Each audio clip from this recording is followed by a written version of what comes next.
My name's Dave Medeiros. I'm the president of the Chesapeake Region Safety Council.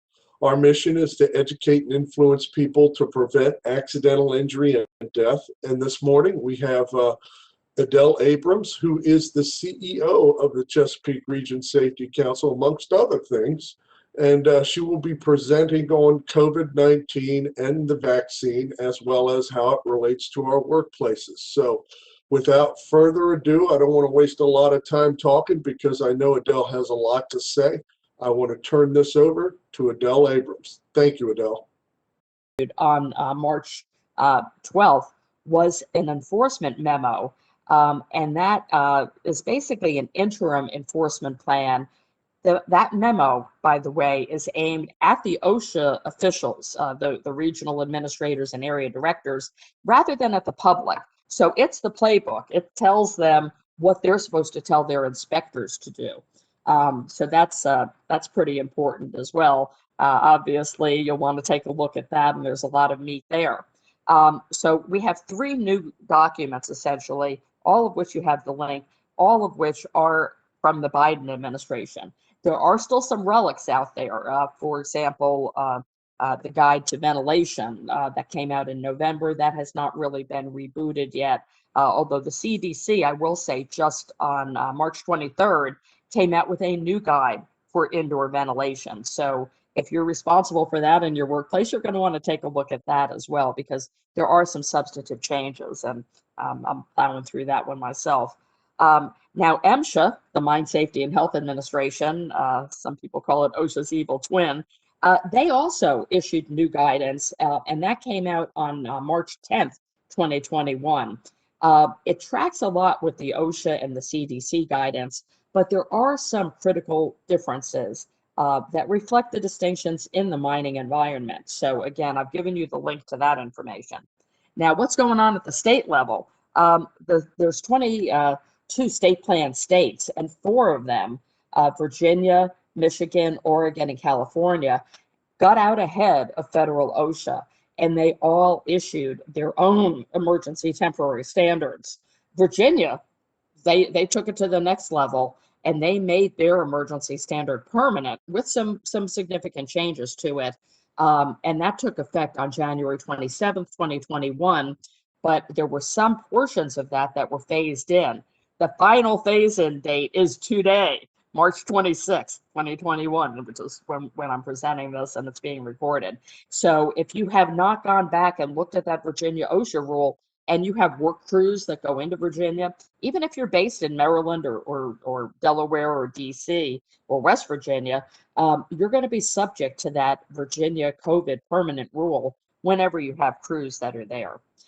Cal OSHA, they were ahead of everybody in a sense, in that they had an aerosol transmissible disease rule that came in the wake of the Ebola outbreak.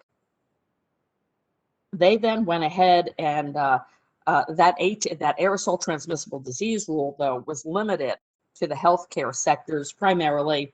A few other things like corrections, excuse me, congregate living situations. But the emergency temporary standard that Cal OSHA adopted covers all workplaces, just like the Virginia rule covers all workplaces. Now, Cal OSHA, they've been sued. Virginia, they were sued, although the Virginia ETS ended up being sustained. And I'm sure there's going to be new suits now that already are, both on the California and the Virginia rules. Oregon, I know that's far away, but they had a temporary rule. They are now in the process of doing a permanent COVID rule because the one that they adopted on a temporary basis expires on March 4th. And again, I know that there are some of you who do national or multi-state operations, and that's why I just wanted to add this to it. The Oregon folks, they've been trying to be more inclusive for this permanent rulemaking, and they had a series of stakeholder meetings where the public could testify. I even testified on one of those hearings, but those have been completed now. I believe they're all done. And so, there may still be an opportunity to submit comments on that if you're interested. And then finally, in Michigan, not too far away, they adopted an emergency COVID rule in October of 2020, and that is a 6-month duration.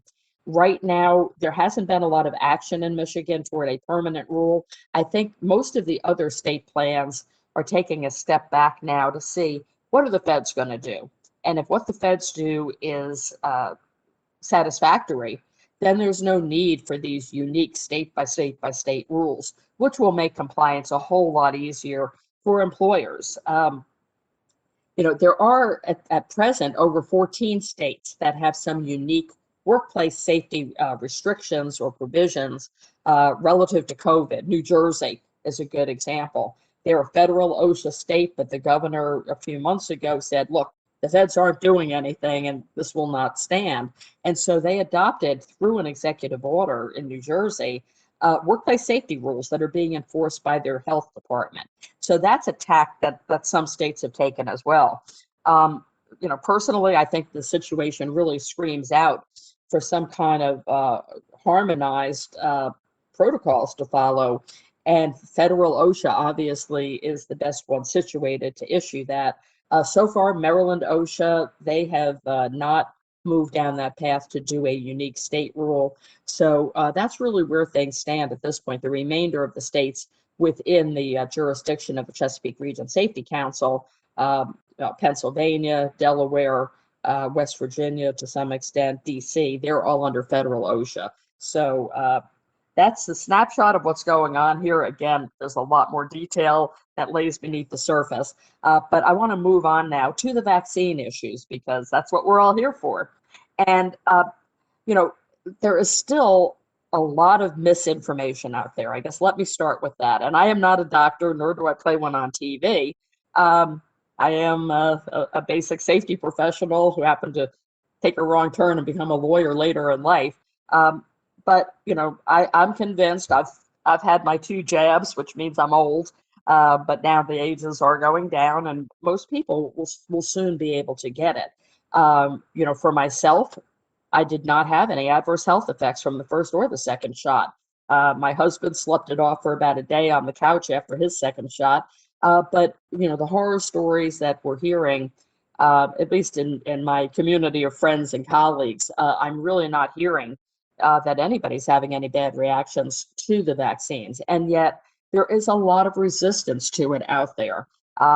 And so as employers, this is one of the things you have to take as kind of a baseline, that you can make rules, but if you mandate vaccines, they're going to be a subset of your population of workers, maybe as much as 25, 30%. We're going to say not just no, but hell no to getting a vaccination. And then you're going to have a hard choice. Are you going to change your policy midstream, or are you going to lose some of your human resources over the vaccine issue? And I'm going to tell you right now, I'm going to walk through all of the issues, at least the ones that have occurred to me, and there are a lot of them, dealing with vaccines. But ultimately, each employer is going to have to make their own decision on whether to go or to no go. One of the problems we have, though, from a societal perspective, is that for us to reach the coveted herd immunity, we're going to have between 70 and 90% of the population vaccinated. And so far, we are well below those levels, which brings me to my next point, which is you have a lot of folks who are taking the position, well, the vaccine is here, hallelujah, and COVID is over. That bad boy is done. And you even hear the pundits talking about, well, it's in our rearview mirror, or boy, wasn't that pandemic an awful thing? It is still going on. There are still people becoming very sick from it. There are still people dying from it. And there is still, most critically, the potential for transmission in your workplace. And so that's why, the employers have one portion of a role to play. Individuals have a role, certainly. The community and governmental agencies in making vaccines available, they have a role to play. Your individual doctors in giving you advice on this have a role to play. And even there, you have some doctors who have a resistance to the vaccine. So there's a lot of ideology that has gotten mixed into this issue, and the politicalization of the vaccine issue is a barrier as well. So these are a few of the basic hurdles. One of the big ones, though, in terms of mandating a vaccine, is the fact that the vaccines that are approved now in the US all have just emergency use authorization, or EUA, from the Food and Drug Administration. So none of them, frankly, have been through the long-term, 5-year protocols and case control studies and other ways that they slice and dice the data to make sure that it's safe. We were in an emergency, a global pandemic, and so desperate times call for desperate measures. But the issue is, if it is not fully cleared by the FDA, it is more difficult from a legal perspective to mandate it. And I'll talk about this a little bit later, but there are even FDA rules that give you the provision to opt out if it is not fully authorized. Even the military, they have said we are not going to mandate that our troops get the vaccine. And there's a relatively low rate of vaccination currently in the US military, which again is a bit of a disturbing development. But part of that goes back to the Geneva Convention of all things, where you can't use, kind of these experimental drugs on troops in most circumstances. So there's, again, there's a lot of backfield in motion from a legal perspective, just on that basis of, can you mandate a vaccine that is still only cleared through an emergency use authorization? And that applies to all three. We have 3 vaccines now. When I first started giving this presentation, we only had 2. But we have Pfizer, which is the 2-shot, 21 days in between them. You have the Moderna 2-shot, 28 days in between them. That's the one that I got, in case anyone cares. And now we have the Johnson & Johnson, which is once and done. And that is, I think, the game changer. Because the other vaccines, not only do you have to keep track of who has to get it and when, and what do you do if you give it in your workplace and then they leave your company before the second shot is due. And that's just one example of the head scratchers you have to deal with from an HR perspective. But more importantly, those other ones, the Pfizer and Moderna, require the sub-zero refrigeration, which makes on-site clinics, for example, much more difficult. The Johnson & Johnson just has more or less minimal or standard refrigeration requirements. And so one of the things I just saw yesterday, because again, this is all evolving in real time, is that at least where I'm living, which happens to be in Delaware, they're using the mobile library vans, and they're going to repurpose those as mobile vaccination vans to get into some remote areas, to get to some people maybe who don't have transportation readily. And they're able to do that with the Johnson & Johnson vaccine. So that is going to be, as I said, the real game changer here, I think, which is going to make on-site vaccination clinics more feasible, even for some smaller employers. Now, in terms of the HR laws that are implicated, what we have OSHA, and we'll talk about OSHA in a few minutes, but you have the Americans with Disabilities Act that comes into play here. You have Title VII. Religion, for the most part, is the one that factors in. Now, ethnicity I have up there.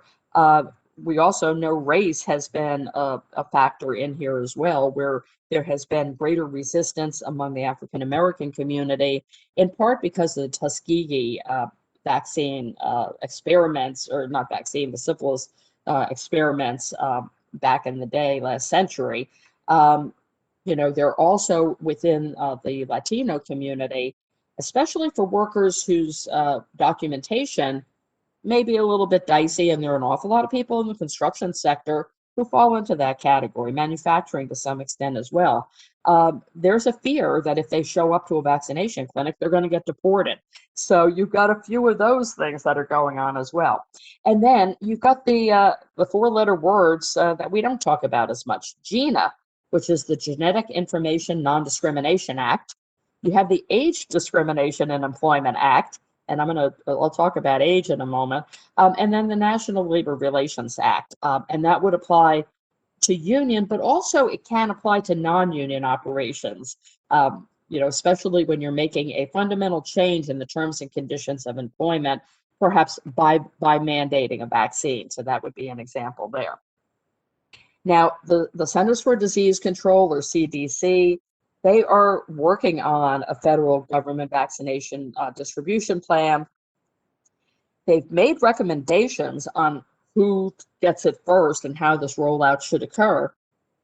But the problem has been, and this really started under the last administration, that the states have all been in control of ordering the vaccines, what they get, when they get it, how to distribute it, who gets it.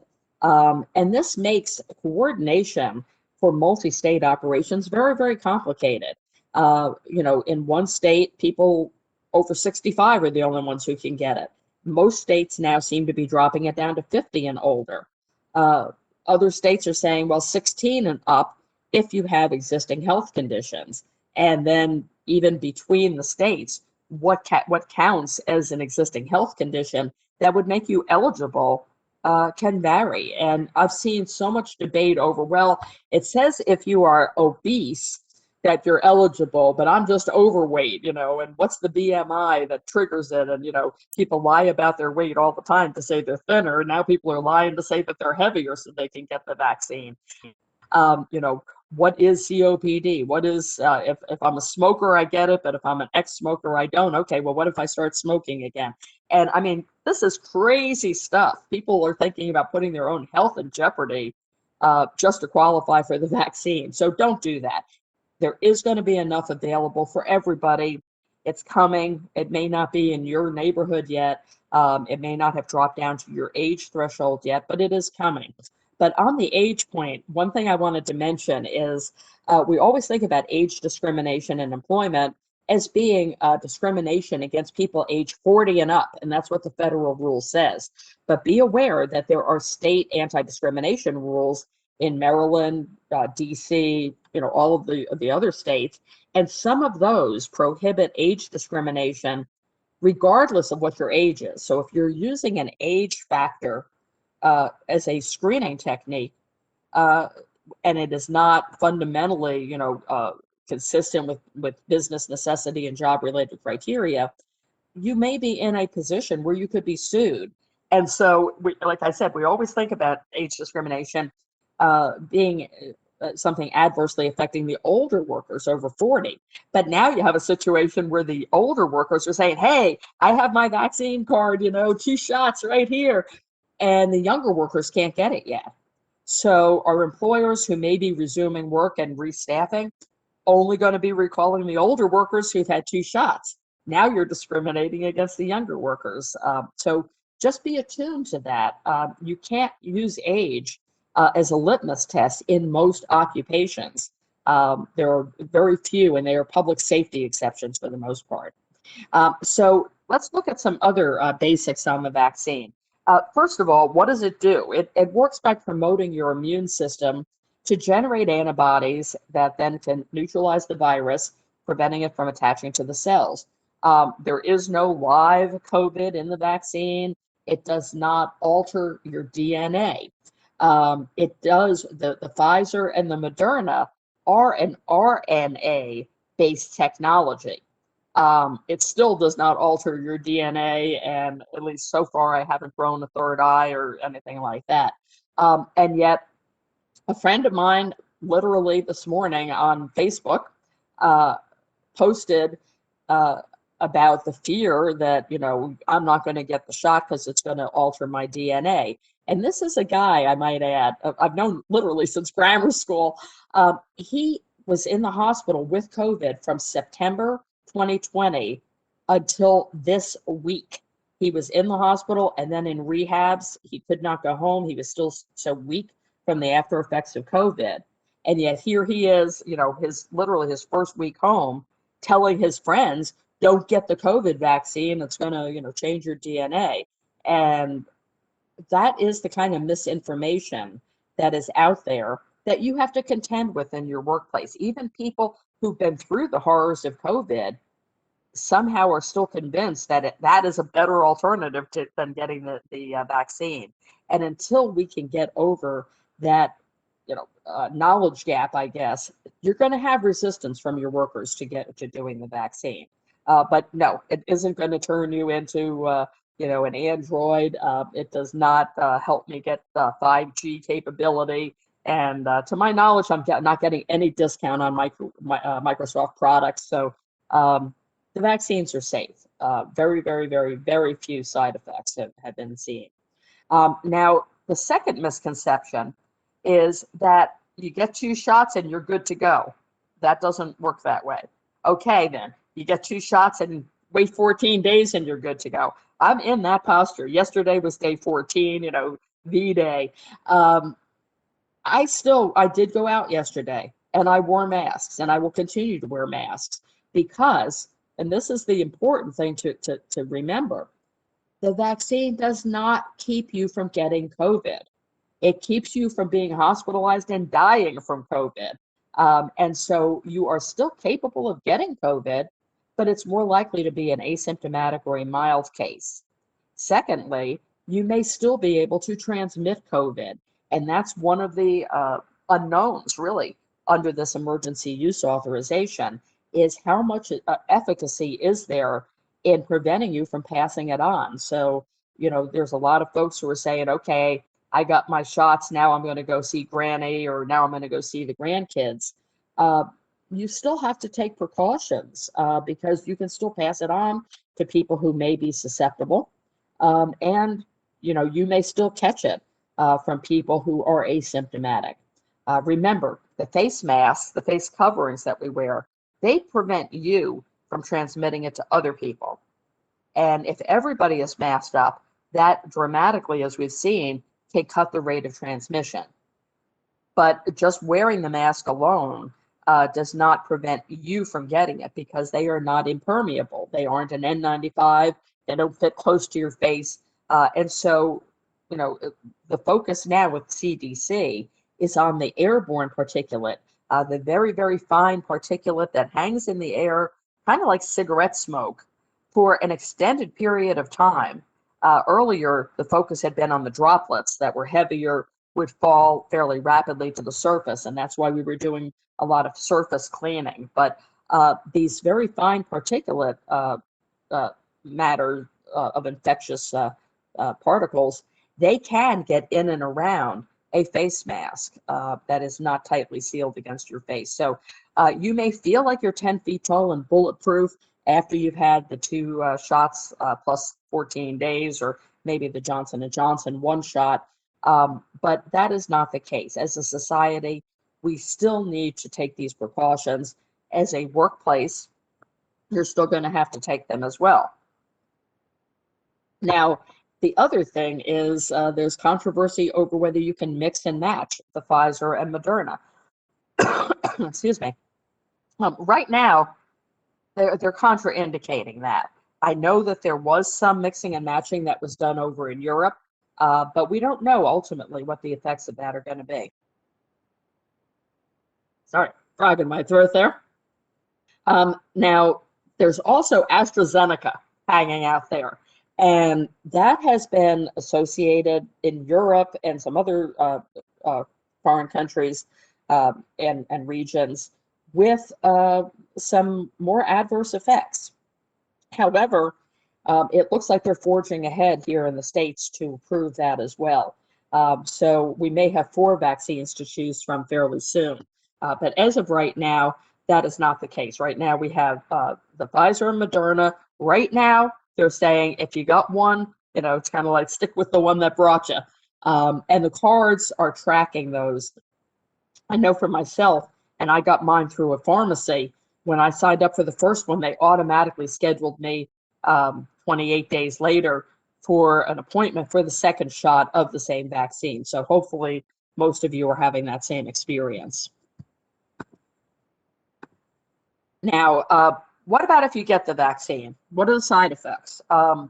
Some people, like myself, I felt like I had been punched in the arm a bit. I'll admit that. On the other hand, I was doing some moving of stuff and I was carrying boxes the day after I got the vaccine with no problem. There can be mild flu-like symptoms, headache, fatigue. My husband experienced part of that, low-grade fever. again, he had that, I didn't, but, nothing that went over 100 degrees. So we are talking a huge, difference between what people with the actual COVID infection were getting, which is driving the temperatures up around 103, 104, which can really start causing some damage. Anaphylaxis shock. That's one that I hear a lot of people saying, well, I'm allergic to peanuts. I'm allergic to shellfish. They will ask you about your allergies in screening you before giving you the vaccine. It was a very rare side effect, about 21 cases out of 2 million vaccines in the first batch that they analyzed. Bell's palsy, again, there were a few researchers, people in the early studies that were developing Bell's palsy, which is usually a transient paralysis of the face. Obviously, that's a pretty big deal if it happens to you, but it is, generally a transient condition, and it has not really been widely reported here in the U.S. There's also been some data from foreign studies that indicate that for people who are elevated in age, over 75, that there were more deaths observed within a few days of getting the vaccine. But most of those people had significant health conditions already. And so kind of hard to say whether it was, cause and effect or not. And I'm sure that is one cohort that will be studied further now that we have a more robust body of data.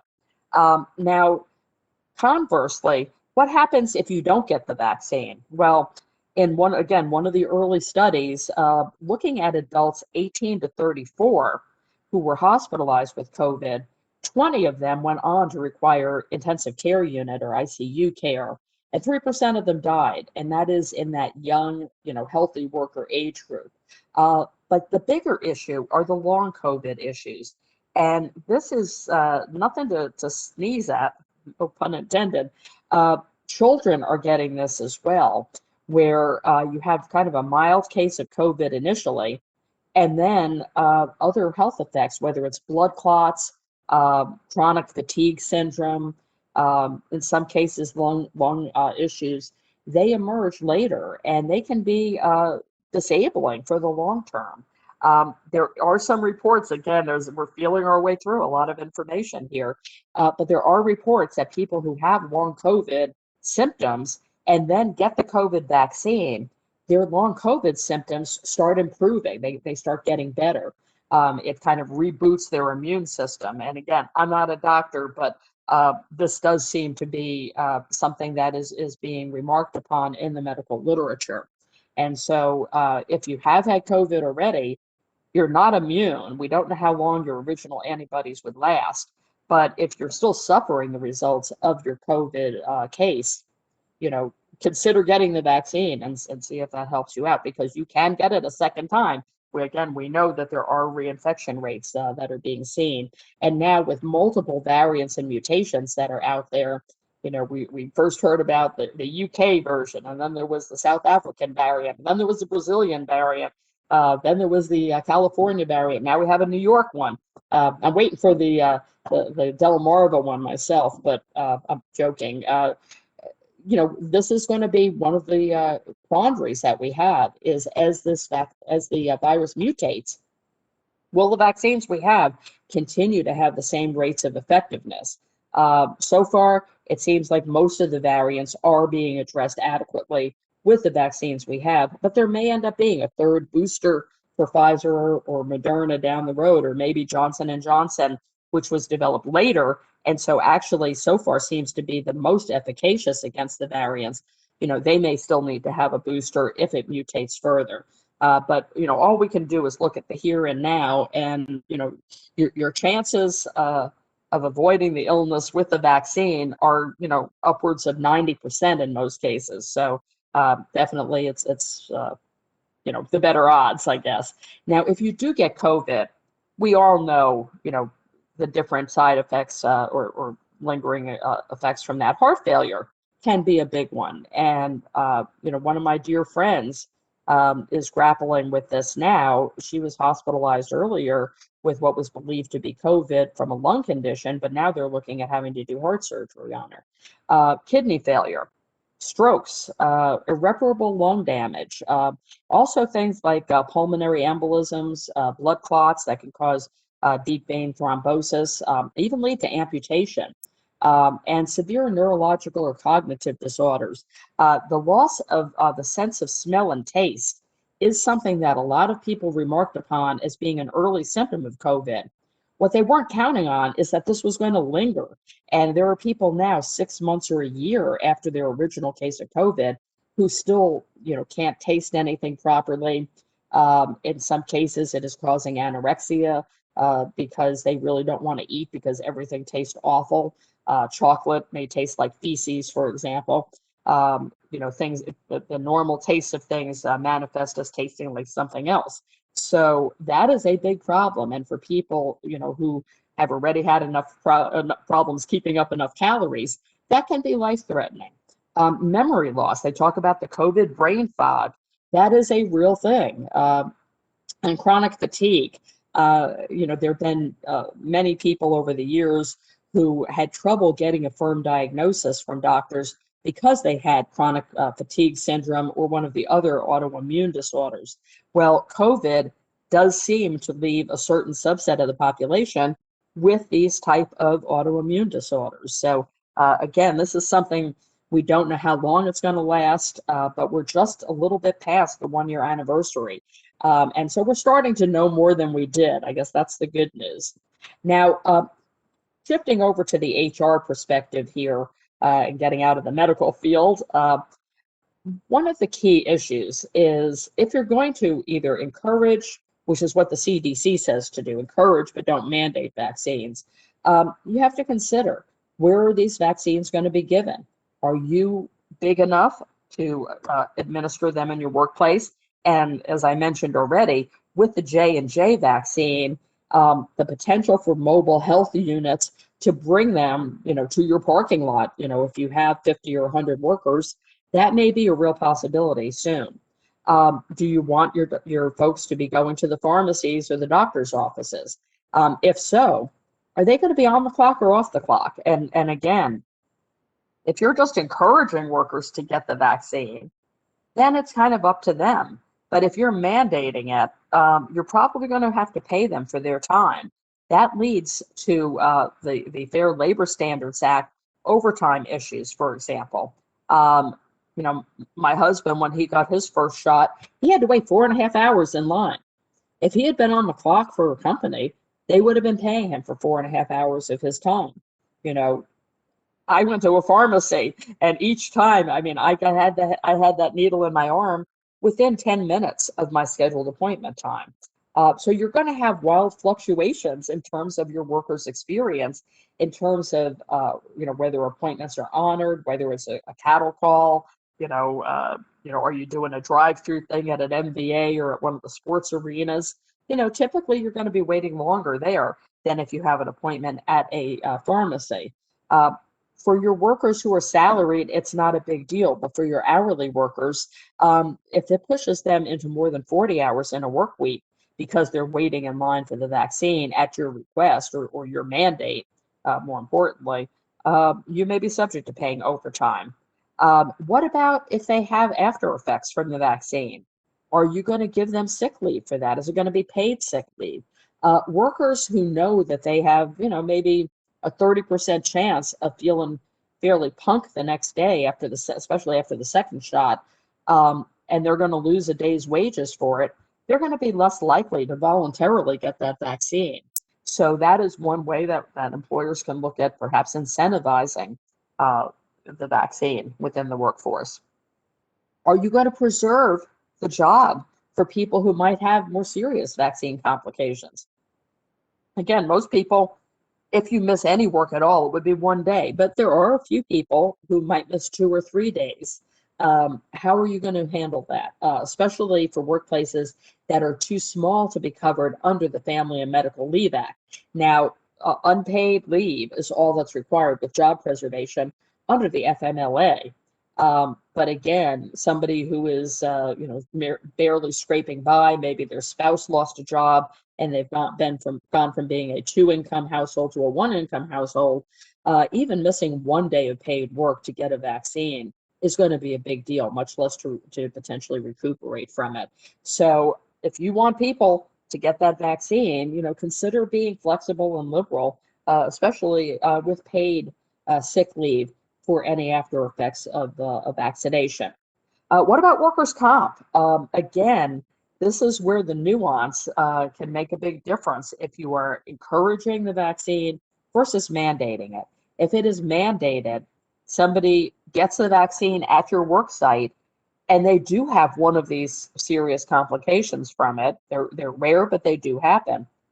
That would likely be covered under workers' comp. And if there are insurance people on the call here, feel free to jump in when we open this up for questions. But we are too early to have had any of these cases really presented for adjudication. So this is something that the courts may end up sorting out down the road.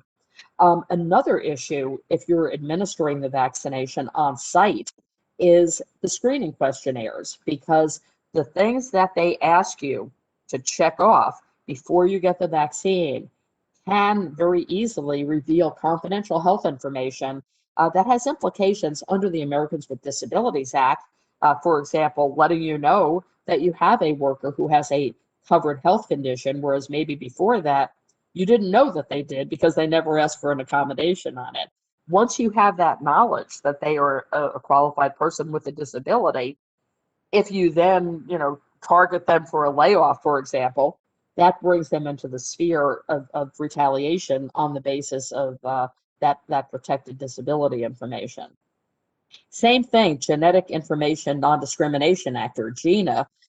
There may be information that is gathered in the course of the health screening before the vaccine that would have GINA implications. And so to the extent that you can have a third-party medical provider get that information and not your supervisor, that is going to be helpful, because that creates a wall between you and your supervisors and that protected health information.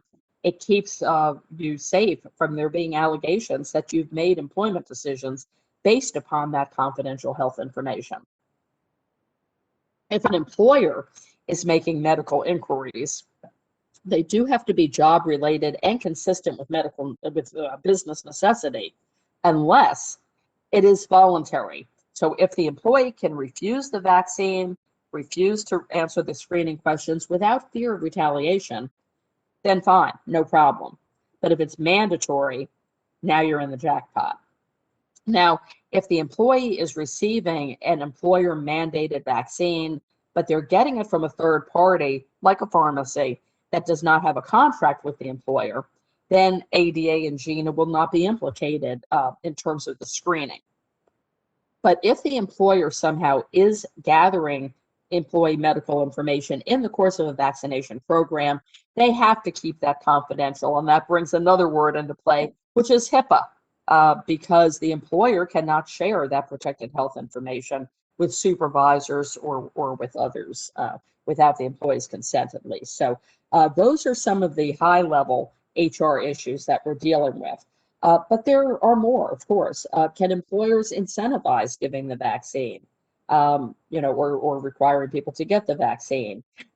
This is a thorny one. I'm going to talk about this in a little bit more detail here coming up. But the short answer is that while this is still under the emergency use authorization, it raises medical ethics issues. And there is the potential that if a healthcare professional is told by the employer, I'm really afraid of this vaccine, I don't want to get it, but my company told me I have to get it or else I lose my job, you might well have a healthcare professional decline to give it. Or if they say, I'm really afraid of getting the vaccine, I'm only here because my employer told me that I would get paid if I get the vaccine. Again, that is viewed as economic coercion, which is a medical ethics no-no. And so make it very clear, how you're approaching this incentive issue. And this has some OSHA implications as well, in a sense. So I'm going to talk about that a little bit later too here. The use of social media. Can you use that to encourage vaccines among your remote workers? Yeah, sure. I mean, right now there's no issue with that. Third-party liability. What happens, and this is a real issue because the CDC, in their vaccine guidance to employers, does suggest that if you're, setting up a vaccination program on site, that you also cover third parties who work there, temporary workers from a staffing agency. If you have contractors or subcontractors, maybe you're the GC for a large construction project, and you say, okay, I'm going to make this available to everybody on site, and all the subs come on and get it. You're the sponsor of this. And so if they have an adverse reaction to the vaccine, you could have some third-party liability there, which, unlike your own workers, as I said, if they have an adverse vaccine reaction, that'll likely be covered by workers' comp. But with these staffing agency workers and subcontractors, you don't have workers' comp as an exclusive remedy. And so that does make things more complicated. Some of the states are working on COVID liability protection bills for employers, more or less to protect you in the event that workers claim they got COVID in your workplace. But these third-party liability rules or laws that are being considered, they do not address the vaccine issue. They just address workplace transmission of COVID issues.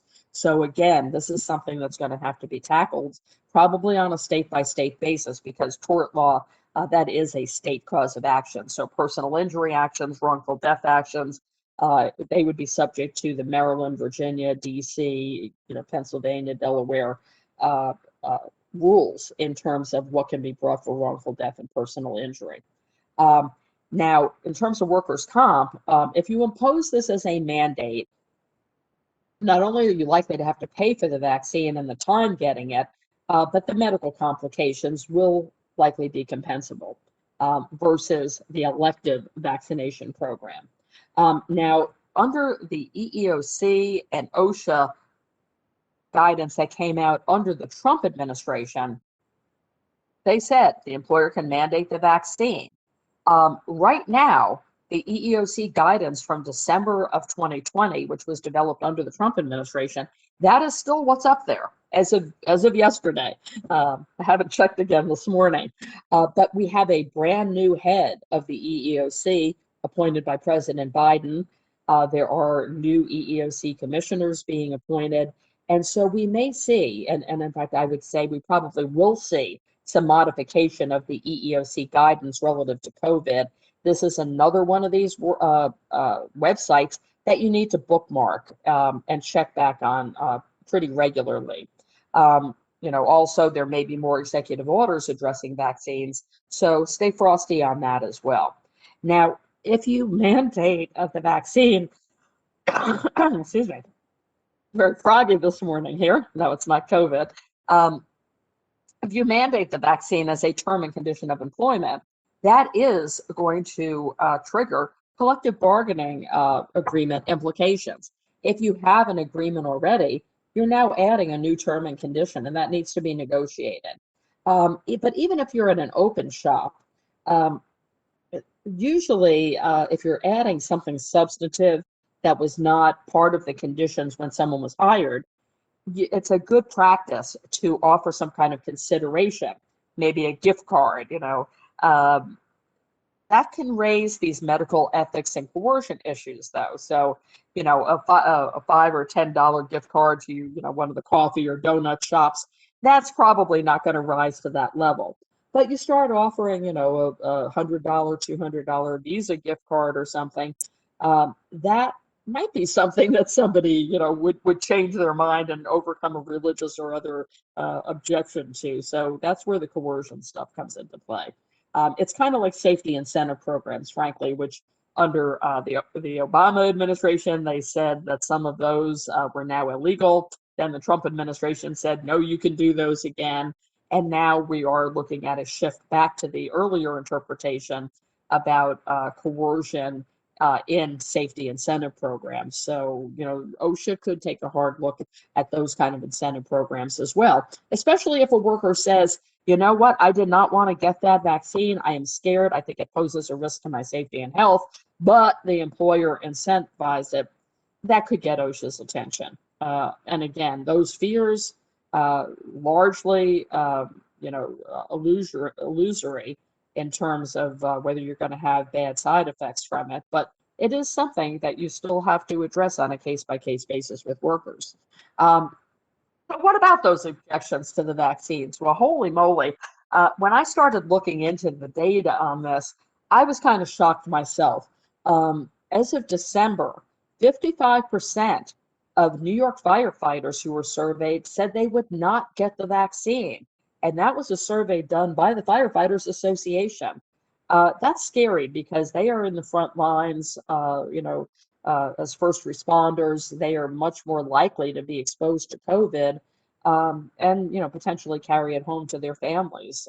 So if we're having that much resistance from our first responders, that's scary. Well, yeah, healthcare workers too. In LA County, 40% of the frontline workers, again, declined to take the vaccine. That was a report from Forbes magazine. What about in the hospitals? Well, Chicago, I wanted to look around the country here. So we've got East Coast, West Coast, now we got the center of the country. Chicago hospital, 40% of the staff said that they would not get vaccinated. And again, that was as of December. I think there is getting to be more and more acceptance of the vaccine, the more people who have it, and they can reassure family members that they didn't turn into a werewolf or anything. But still, that amount of initial resistance, kind of scary. The Kaiser Foundation found 29% of healthcare workers overall, that's countrywide, were hesitant to get the vaccine. And, they were looking at potential side effects, lack of faith in the government to ensure they were safe. But all of these polls were before the change in administration. So now that there is a bit more transparency, perhaps that will help. But taking a look at the Pew Research Group, I don't like going through statistics generally, but this one grabbed me. In September, 51% of adults said they would definitely or probably get the vaccine.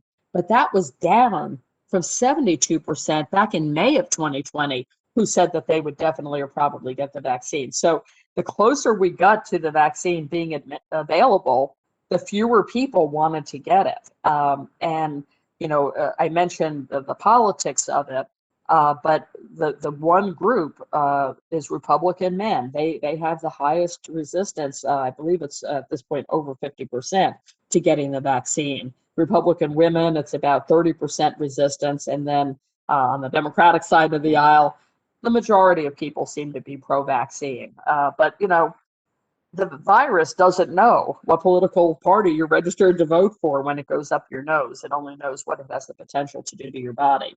I mentioned already the vaccine skepticism among the African American community, where less than 43% had indicated a willingness to get the vaccine. And again, the new administration is doing more outreach, I think, in those communities. Certainly the Black and Hispanic communities have been disproportionately adversely impacted by COVID, representing about 65% of the fatalities, even though they are nowhere close to 65% of the population. So obviously, any role that employers can play to encourage vaccinations among the most vulnerable populations is a good thing to do. So where's the EEOC on this? Well, first of all, the policy that is still up on their website came out December 16th, 2020. I've given you the link to it there, and that's the one I said that you should bookmark. And there's a lot on there. It's not just on vaccines. It deals with COVID in a lot of different ways, dealing with the interface with the Americans with Disabilities Act, Title VII, the Genetic Information Non-Discrimination Act, which I've already addressed to some extent. And the main thrust of this is that, at least as of December, old administration, they were not prohibiting mandated vaccine programs under federal employment laws. But again, the Maryland Human Rights Commission may take a different look at it. The DC Office of Human Rights may look at it differently. Virginia may look at it differently. But the key is, even with the federal guidance, you have to provide exceptions for people who raise valid disability or religious objections to getting the vaccination. Also, they clarified that asking workers for proof that they've been vaccinated, the little white card, that is not considered a medical exam, prohibited under the ADA.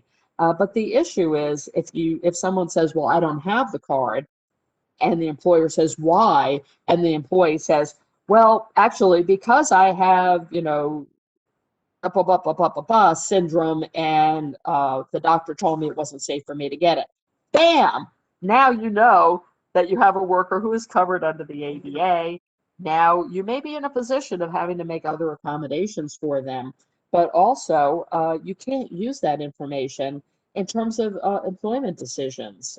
So be very, very careful about how you approach this mandated vaccine issue.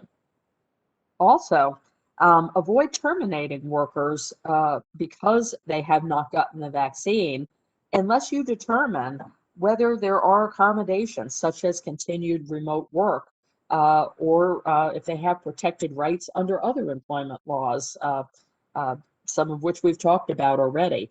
Even some of the state COVID rules, and Virginia, I'm looking at you, they have really beefed up whistleblower and anti-retaliation provisions in there.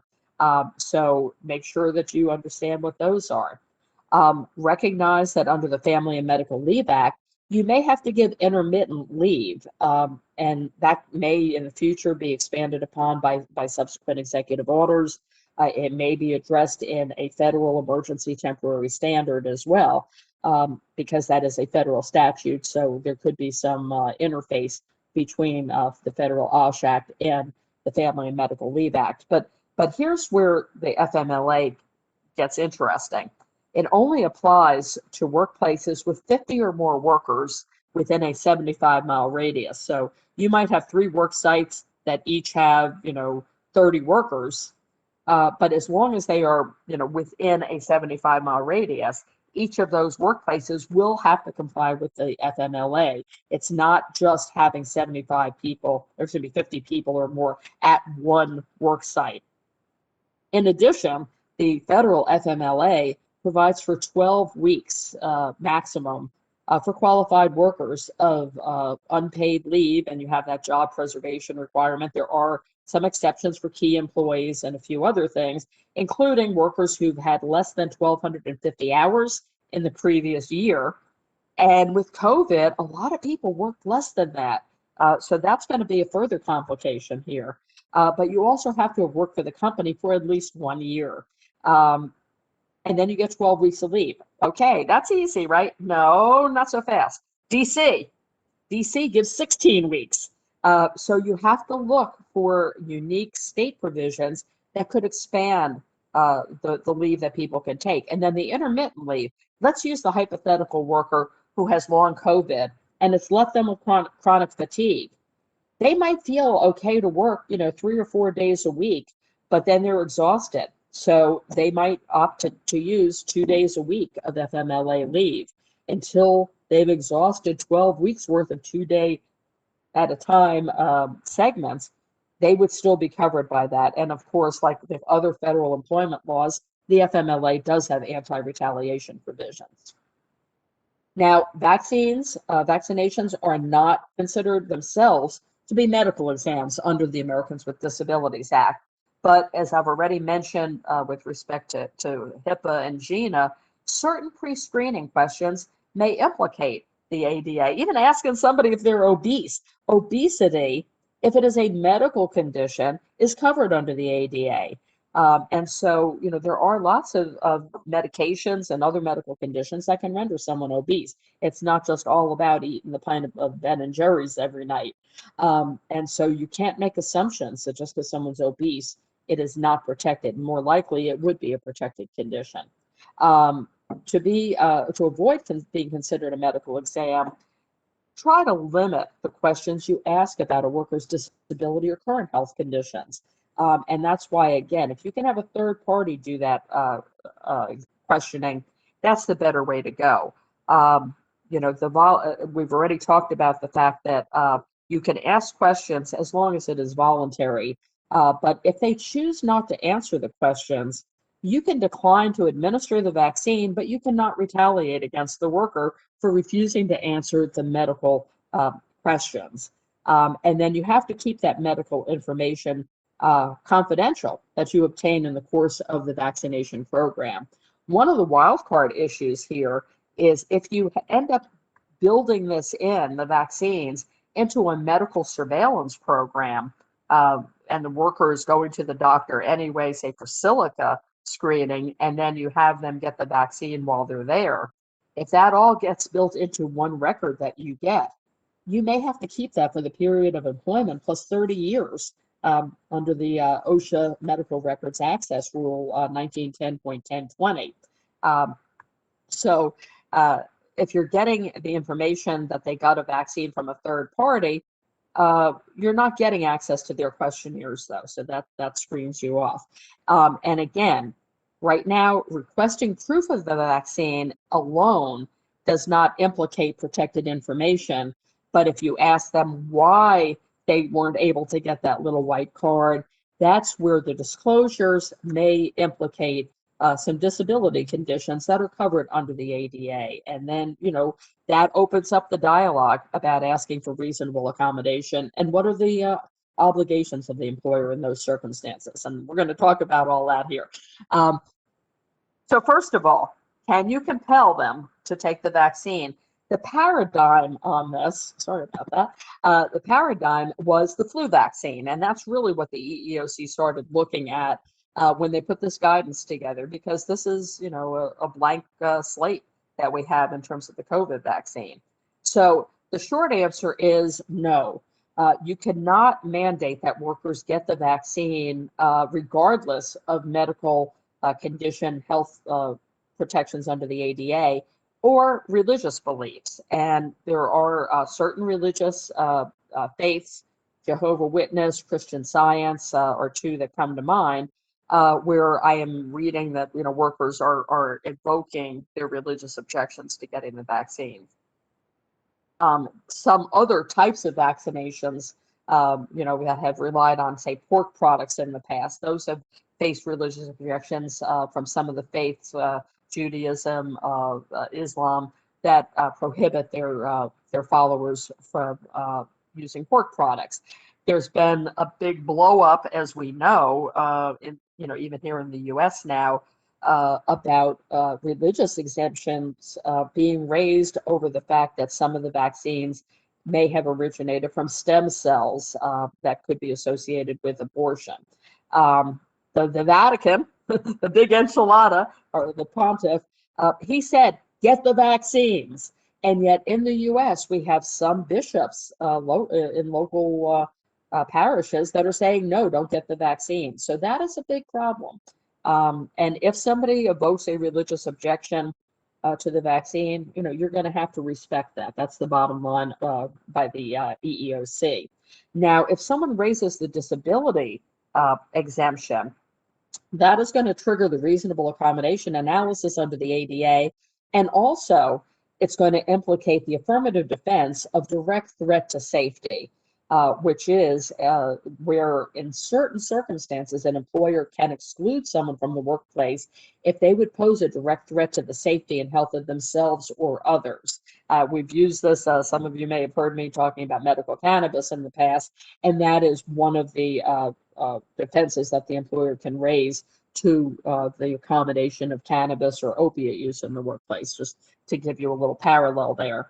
One of the issues, though, if you're exposing other workers to an illness where the vaccine does not have, and that should be 100% efficacy, you can assert this as a direct threat, but the bottom line is, even if somebody, even if your whole workforce is vaccinated, there is that 90% efficacy. It doesn't mean you can't get sick. And so using that to say, well, we have to have everybody vaccinated here so no one will get sick, that isn't going to hold water. Now, under Title VII of the Civil Rights Act, and that is the religious discrimination, once you have notice of the employee's sincerely held religious belief, practice, or observance that interferes with them getting the vaccine, you have to provide reasonable accommodation for them just like you would for the ADA, and that might mean remote work, for example. But this is where the lawyers come in. The religious accommodation, it's a lower threshold in terms of what would be an undue hardship. So if it's going to cost you more money to accommodate somebody for a religious exemption, you may be able to defend on that basis, whereas you cannot defend on that basis for a disability-related accommodation. Now, OSHA and MSHA, neither of them at this time have put out express guidance on COVID-19 vaccinations in the workplace. But if there is going to be an emergency temporary standard, and right now OSHA is still very much on the fence on that, they could address the vaccine issues either directly in the rule, including in anti-retaliation provisions that they might include in the rule, or not. So a lot to be learned here still. Now, what about that direct threat to safety defense under the ADA? The EEOC says that employers can implement a qualification standard, and that could include a vaccination requirement to support a requirement that the individuals hired do not pose a direct threat to the health or safety of individuals in the workplace. But if your vaccine requirements tend to exclude individuals with disabilities, especially as a class, you might be looking at a class action, so that's the bad news there. You, the employer, are going to have to prove that the unvaccinated worker would pose a direct threat due to a significant risk of substantial harm to the health and safety of the individual or others that cannot be eliminated or reduced by reasonable accommodation. That is the language that the EEOC uses. So significant risk, substantial harm, and then you have to look for ways that you can mitigate that harm and still keep the person employed. So it's not just a knee-jerk reaction. You don't have a vaccine, hit the road. The EEOC guidance, in fact, and this is the guidance under Trump, said unvaccinated employees are not automatically characterized as a direct threat. You have to make a individualized, fact-intensive, worker-specific analysis, just like you would for any other condition that you're alleging would pose a direct threat to safety. So you have to rely on objective medical, scientific information. You have to consider the duration of the risk, the nature and the severity of the potential harm, the likelihood that the harm will occur. And that's where looking at some of these state rules, like the Virginia permanent rule, which does a triage on workplace positions into lower, medium, high, and very high risk classifications. If the person is in a lower risk classification to begin with, and they have their own office and they stay in there with the door closed, and they mask up when they use any shared, break rooms or bathrooms, maybe, you're not going to be able to make that direct threat assertion. Whereas somebody who has to work on an assembly line elbow to elbow with other workers, and you're not wearing masks or respirators, that might be an easier case to make. Also have to look at the imminence of the potential harm.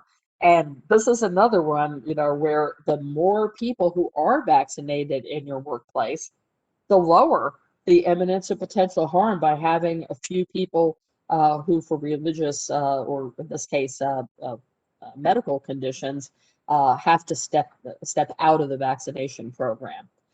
Now, if you do find that the worker would pose a direct threat in your workplace, then you still have to perform the reasonable accommodation analysis, determining, what can you do and would it pose an undue hardship on you. And, what would be an undue hardship on Amazon is going to be different than an undue hardship on a 20-person business. So there's going to be, some sliding scales there as well.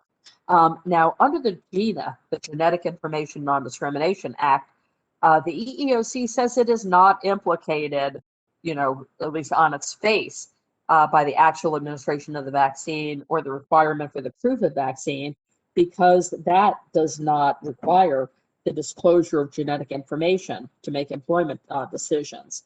But the pre-vaccine screenings may implicate GINA, as we've already talked about. And that's where I think the safer approach is to have a third party doing the screening and doing the administration. Now, if the employee is submitting information from their third party health provider, please make sure that they do not include genetic information. Don't have that screening questionnaire stapled to their little white card. That would be a bad thing, because that's where you have a disclosure of the information.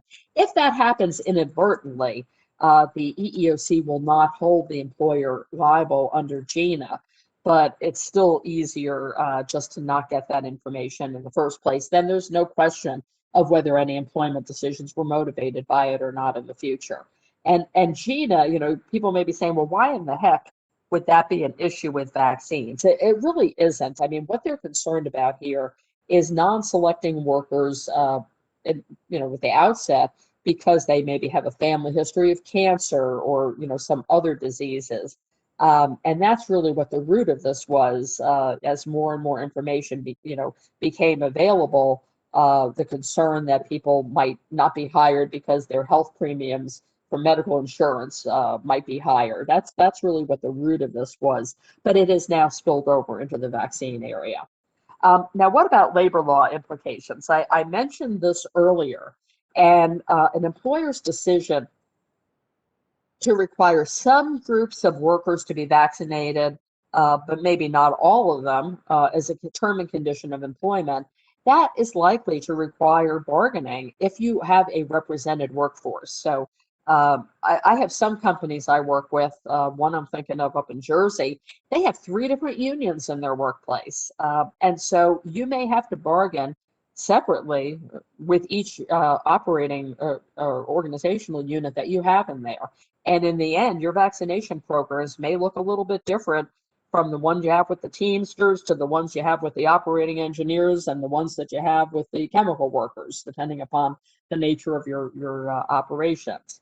EEOC guidance suggesting that vaccines may be mandated are not binding on the National Labor Relations Act provisions or decisions by the National Labor Relations Board. And again, we've had a very employer-friendly National Labor Relations Board for the past 4 years, but they have a new chair now who was appointed by President Biden. And while it is still a GOP majority on the NLRB, that is going to flip as of August of 2021 when 2 seats are going to be changed over. So the guidance that comes out from the NLRB also may be subject to revision pretty heavily later this year in terms of the terms and conditions issue. Also, employers may be charged with an unfair labor practice if they unilaterally mandate vaccines, and that could even be potentially in an open shop situation. So if you do have unions and you have contracts that are coming up for renewal, make sure that you include that in your negotiation. If your contract is good for another 3 years, start negotiating with your unions now about potentially an amendment to it to address vaccine issues, since it has rolled out now in all states. Be prepared to negotiate some of the issues like pay, and leave. Also recognize, I mentioned this at the beginning, but under the Food, Drug, and Cosmetic Act, there is a statutory right to refuse vaccinations. But unfortunately, that statute doesn't have any process for accommodating workers who actually exercise their right. So this is kind of one of these weird it's a protection for you out there, but does it really have teeth? Hard to say. It hasn't really come up much in the past. A good practice, I think, is if you offer vaccines to everybody and you have workers who refuse to get them, have them sign a declination of vaccination, just like they would for workers who are under the bloodborne pathogens rule, where you offer a prophylactic hepatitis B vaccine, but it's elective. And if the worker does not want to get the Hep B vaccine prior to any exposure, they don't have to, but they'll sign a declination for you to keep. Also, please do not just summarily terminate workers who refuse to get the vaccine. Consider if they can safely continue to work. But remember, under the NLRB, or excuse me, National Labor Relations Act objections, that is not an ADA accommodation. So don't blur those lines. And accommodations for non-vaccinated workers could include telework, but it could include also enhanced personal protective equipment, maybe giving them a PAPR, which would protect the worker, but it would also protect them from transmitting it to other workers. Now that sounds good in theory, but those bad boys cost about $1,000 a piece, and you know, so that may not be a feasible accommodation for some workplaces. And then also address the paid versus unpaid leave for the time getting the vaccine, and also for the time recuperating from any adverse health effects that they might have as a result of it. Even though those are transient in nature, you know, some people are taking 1 day, 2 days, even up to 3 days off to recuperate fully from the side effects of the vaccine. Workers' comp, we talked about this some already. You have to balance the benefits from having a mostly vaccinated workforce against the risk of potentially having a couple of people who file claims related to serious side effects. If you mandate the vaccine, you're going to probably be paying for it. You know, right now it's pretty much available for free to everybody. We don't know if that's going to continue, but you know, in any case, if you mandate it, the employee should not bear any expense for getting the vaccine, including having it done during compensable work time. Therefore, the medical complications likely will fall under the state by state decisions on workers' comp. Now, if you do not mandate the vaccine but encourage it, you may be compensable already under certain state laws, including California. You know, Cal OSHA is out there ahead of things. Mandatory vaccine programs, you know, may, if you have a vaccinated workforce, that may also protect you from a presumption of compensability. California, but also Illinois. Illinois is a federal OSHA state, but the state Illinois guidance creates a presumption of workplace infection if somebody, you know, if there's a route to that in the workplace. So again, if you're a multi-state employer, make sure you're looking at these emergency orders too, which may have some provisions dealing with workers' comp and recordability. Now, if a federal policy in the future encourages vaccination and your policy is consistent with those guidelines, that'll be helpful in rebutting any claims. As I mentioned earlier, though, if you're using the two-shot approach, you're going to have a system for tracking who got which vaccine, when they got it, when they're due for the appropriate booster. You know, there was some discussion, and I'm not going to even, you know, dive into those waters about, you know, is it better to give everybody one shot and then circle back and give everybody their second shot later, even if it's after that 28-day window. All I'm going to say on this is the studies that we have guiding us, showing the 90+% efficacy of these vaccines, those anticipate that you're getting the second shot in the timely manner. So we really don't know if the protection drops off. The protection for the first shot's only around 50%. So it's better than nothing, but it sounds like our government is well on track now to having sufficient vaccine supplies. We're altering what the manufacturers are recommending in terms of the sequencing of the two-shot vaccine is not a good idea and is probably not going to be necessary. So what about incentive programs? I mentioned earlier that this can be a bit of a thorny issue. Under the Obama administration, when they were talking about incentive programs, they were looking at safety incentive programs, things that might deter a worker from reporting an injury or an illness in order to get a prize. And they held that that was a violation of the workers' rights under Section 11C of the OSHA Act, which is the whistleblower protections. And also, they, under the 2016 electronic record keeping rule, which expanded whistleblower protections, OSHA can cite an employer under 29 CFR 1904.36 for violating any of the workers' rights under Section 11C, which means that the employer can be fined up to $136,532 per affected worker. And then they also can be ordered for abatement to give the make whole relief to the worker, which would be back pay if they were suspended, maybe for not getting the vaccine, or if they were terminated, reinstating them would be part of that as well. Well, where do incentive programs for the vaccines fall under this?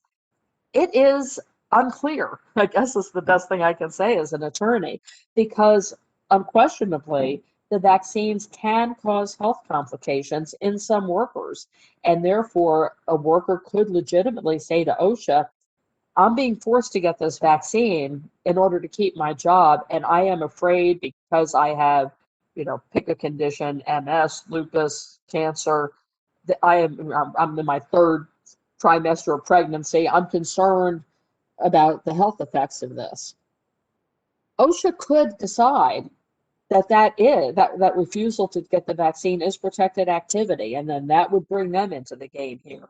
We really have not had vaccine mandates out there long enough yet to see if OSHA is going to bite on that. But I think certainly a federal OSHA, they might.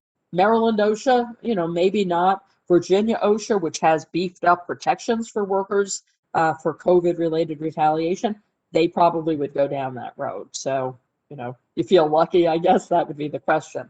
Also, that whole issue of economic coercion and compromising medical ethics to force potentially the low income of the economically vulnerable workers to get vaccines, even where they might have religious or health objections for that. Now, having said all of that, there definitely are vaccine mandate programs out there.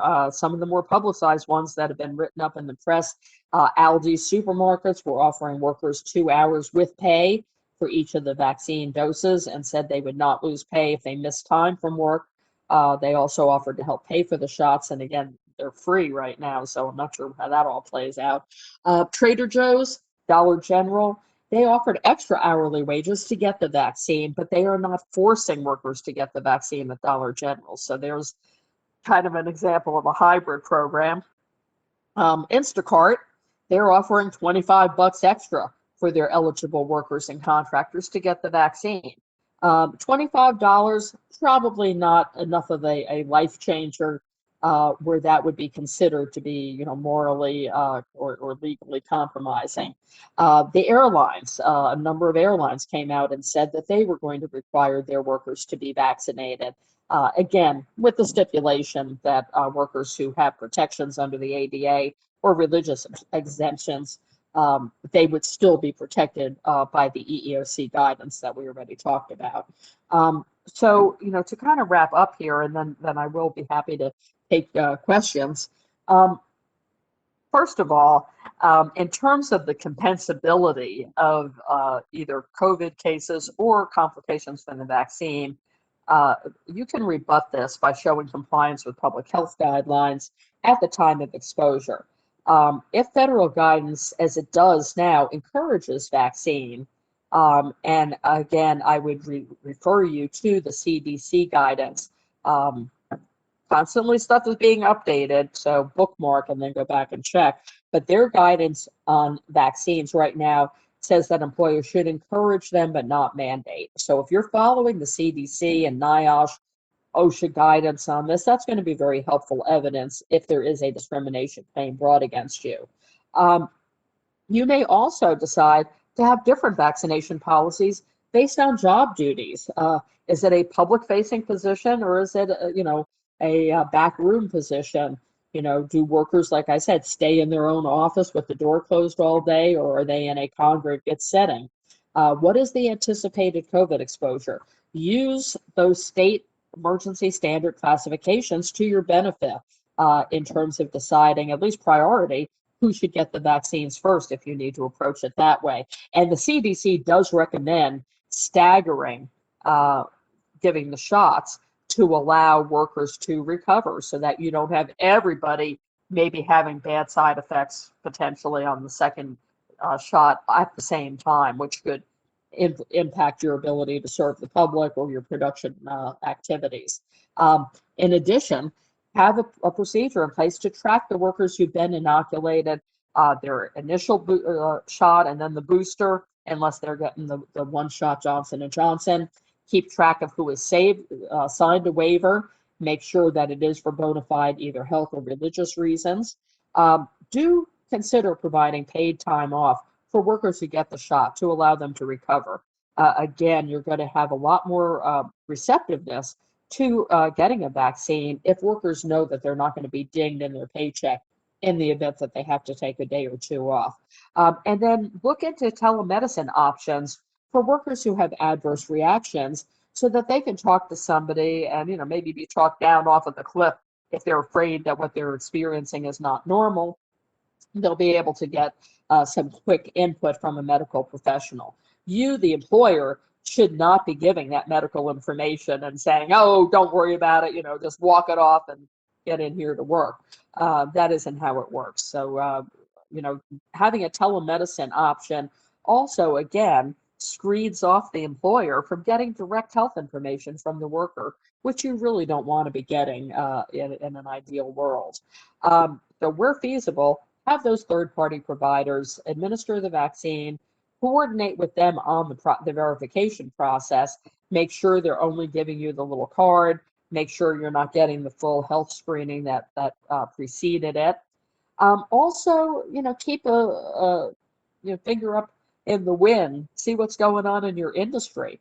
What are the practices? What are the cultural ramifications of this? And that may help guide you as to whether a mandated program is appropriate or not. Also consider what special protections workers may be required to have under unique state and municipal employment laws, the OSHA laws, the federal OSHA and the 22 state plans, the executive orders that have come out in every state. I think in Delaware, we're on the 25th iteration now of our executive order. And remember that a one-size-fits-all approach company-wide may not work. You may have to have a different program in Maryland than you do in California, than you do in Georgia. Keep an eye out for additional executive orders that may be coming from President Biden on COVID that could impact vaccine administration and paid leave requirements, especially now that we do have a Secretary of Labor in place. Marty Walsh may get into the act in terms of paid leave. So that is something that could be a game changer happening real soon.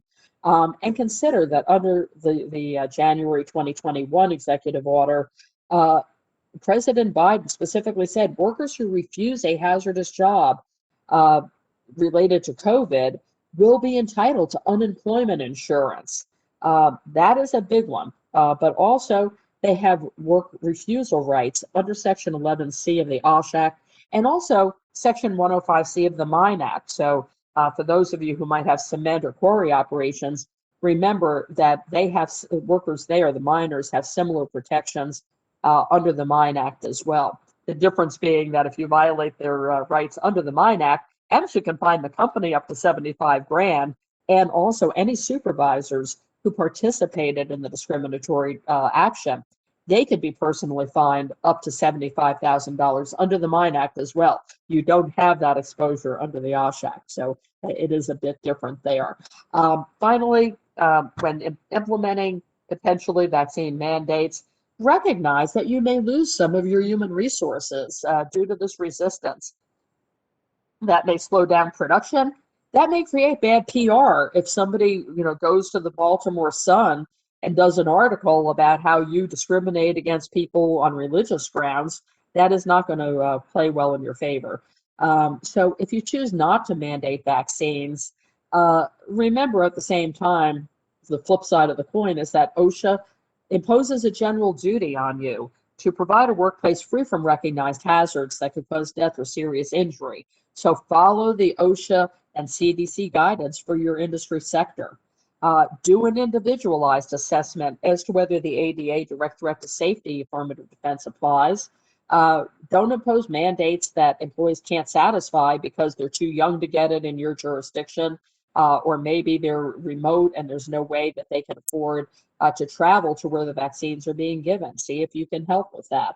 Remember, pregnancy is not a disability under the ADA, but the Pregnancy Non-Discrimination Act is part of Title VII, And so rules that you have that are discriminatory against women who either are currently or may become pregnant can violate Title VII too. It's not just the religious discrimination that we talked about or the disability. And then the workplaces that will benefit most from mandated vaccine programs are those where your workers really cannot work remotely or do telework. You're in a public-facing situation, retail, hospitals, sales, restaurants, congregate living, senior care. You're interfacing with vulnerable populations or populations that may have COVID infections. Workplaces where you cannot feasibly maintain 6 feet of social distancing, or where barriers and other methods cannot be used. And where workers have to be in confined areas, confined spaces, tunneling, or other work obligations where the use of the face coverings may not be feasible. Those are the things that might tripwire in favor of vaccine mandates. Otherwise, for most workplaces, encouraging vaccines is probably the way to go, in my view. So I know I've taken up most of the time here, but I am happy to stay on and answer questions that we might have. So I'll turn this back to our moderator and see what's out there. Good morning, everybody. My name is Debbie Jennings, and first of all, I want to thank Adele again. I believe this is your 5th webinar with us. And for those of you that have not heard or seen her before, you can find them, the previous webinars, on our YouTube channel, which would be under Chesapeake Region Safety Council. You can search for that. We have a couple of questions regarding just how to get this information after the webinar is over. So I'm going to go over that very quickly before I go to Adele's specific questions. This webinar will be posted on our social media channels so people can see it on LinkedIn and Facebook and Twitter through links to that YouTube channel. There is a PowerPoint presentation, and if you want it, please send an email to safety@chesapeakesc.org. And if you have any questions following this, you can send your questions directly to that email address. So Adele, we have a couple of questions. And as always, you're so thorough that most of the questions that came in were addressed later in the presentation. Some of these I think may have been as well, and either I didn't catch it or people may need a little bit more clarification on what you were asking. So the first one is, should employers keep records of employees that have received the vaccine at an off-site location? And if so, what type of record would be acceptable? Just a copy of the vaccine card? Or how does an employee best retain medical information for the 30-year requirement? Thank you. Well, first of all, that's a great question. And the short answer is yes, I think it is a good practice if you're encouraging the vaccine to know who has gotten it. And if you are incentivizing that as part of the encouragement, that's obviously a way to track it. They come back, they show you their card, and then they get the gift card, or whatever you're using as part of that. You can take a picture of their card. Don't take their card away from them because they're going to need that for flying and perhaps hotels or other reasons in the future. But you can take a photo of their card and keep that in their personnel file. Now, if they are getting this vaccine off-site and electively, then maintaining that card, in my view, should not fall under the medical records access rule. It would only be the medical surveillance, medical exams that are administered by the employer or mandated by the employer, such as the medical surveillance you would do under the silica or the beryllium or the lead rules. Those are the health records you need to keep for the period of employment plus 30 years. So voluntary vaccines, good idea to know who is and who isn't vaccinated, but it would not trigger 1910.1020 in my view. Mandated vaccines, however, likely would trigger that.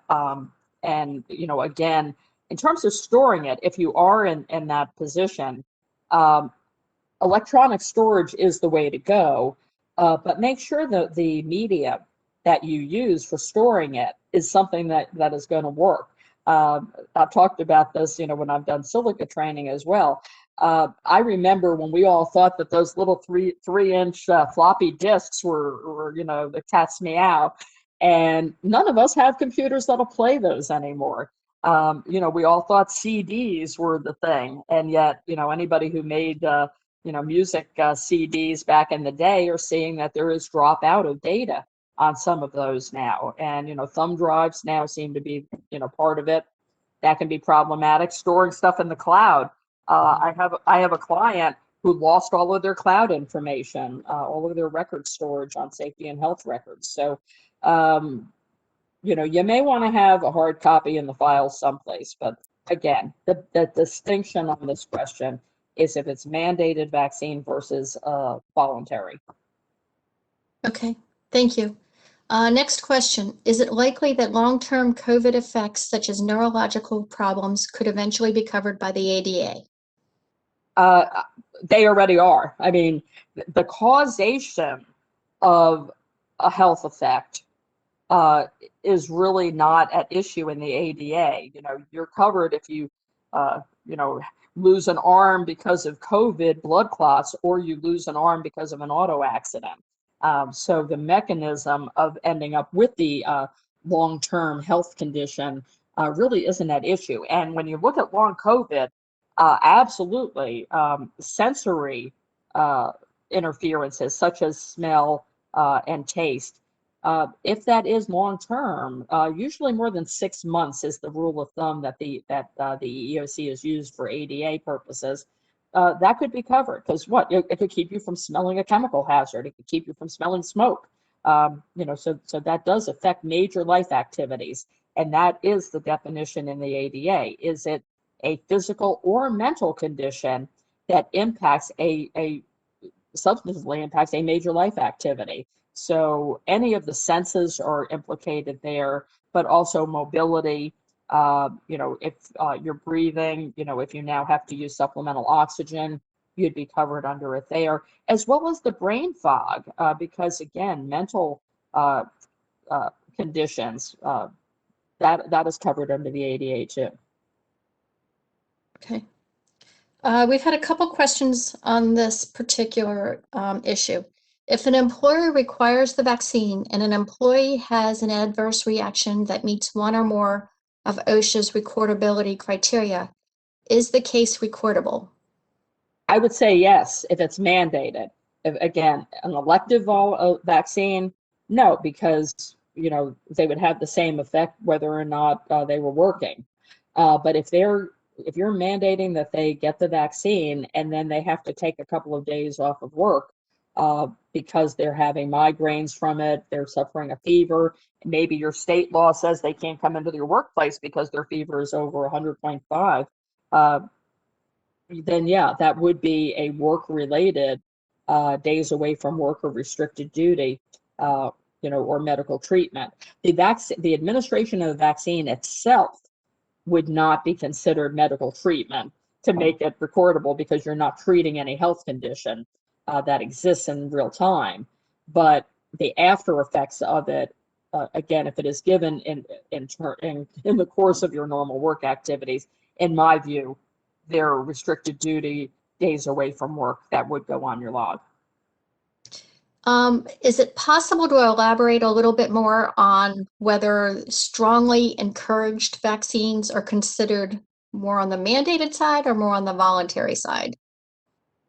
Well, that's a little bit of a wiggly line there.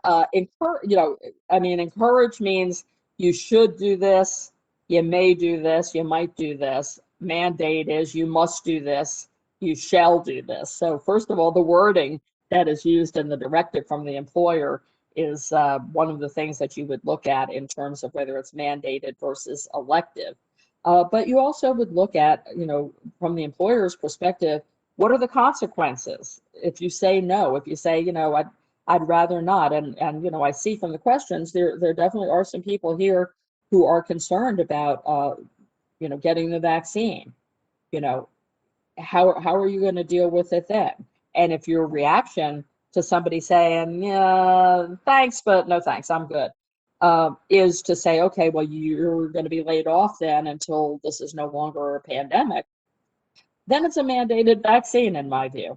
You know, if you're saying, okay, well, you can continue to work from home then, you're not really changing their status. But if they would have gotten overtime, if they return to work and they're not getting overtime working from home, you know, maybe that's an issue as well. So you can see this really gets kind of complicated.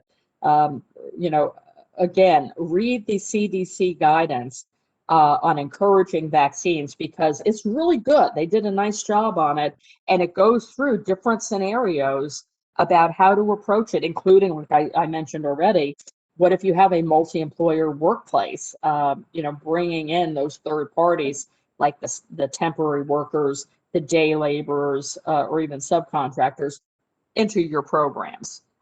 So do take a look at that, because you don't have to reinvent the wheel. There's been a lot of guidance already created to help you thread that needle. Okay, thank you. There's one more question. Are employers in healthcare industry still required to follow OSHA and CDC interim guidelines for employees if all employees have been vaccinated? Yes, that's the short answer. Vaccinating does not change your obligations under any of the federal or state safety and health rules, or any of the guidance that HHS might have, because of course they do have more stringent guidance for healthcare facilities. So follow the guidance that is out there. And you know, I want to go back to what I said at the very beginning. The vaccine does not render you 10 feet tall and bulletproof. You still can get COVID. You still can transmit COVID. And so as a healthcare professional, even if you've had your 2 shots, you could still potentially transmit it from one patient to another. So, you know, I would assume, you know, that you are still contagious, and assume everybody that you encounter is still contagious until such time as OSHA and the CDC and NIOSH inform us otherwise, because that is the fact at this point. You do still need to mask up. You still have to socially distance, even if you have gotten fully vaccinated at this point. So thank you again, Adele. We have a couple of parting comments, and Dave Medeiros will wrap this up. My first comment is that there are people that are interested in seeing what other webinars we have available. Again, you can go to our YouTube channel. You can also go to chesapeakesc.org to the contact tab and drop down, and you'll be notified of future webinars as they are posted. And we have a special webinar next week on our website in reference to Virginia-specific COVID-19 requirements. And with that, thank you again, Adele. And Dave, Yeah, once again, Adele, thank you. We really appreciate the wealth of knowledge that you bring to the table for us to all. I mean, there's plenty for us to contemplate on this Friday. And I thank you very much. It was very informative, and I want to thank everybody that signed on and participated in this thing. And I hope we are able to do more of these in the very near future. So keep your eyes and ears peeled, and we will let you know. Once again, Adele, thank you very, very much. It's greatly appreciated, and have a great weekend. Thank you. Everybody stay well. Have a great day. Bye-bye.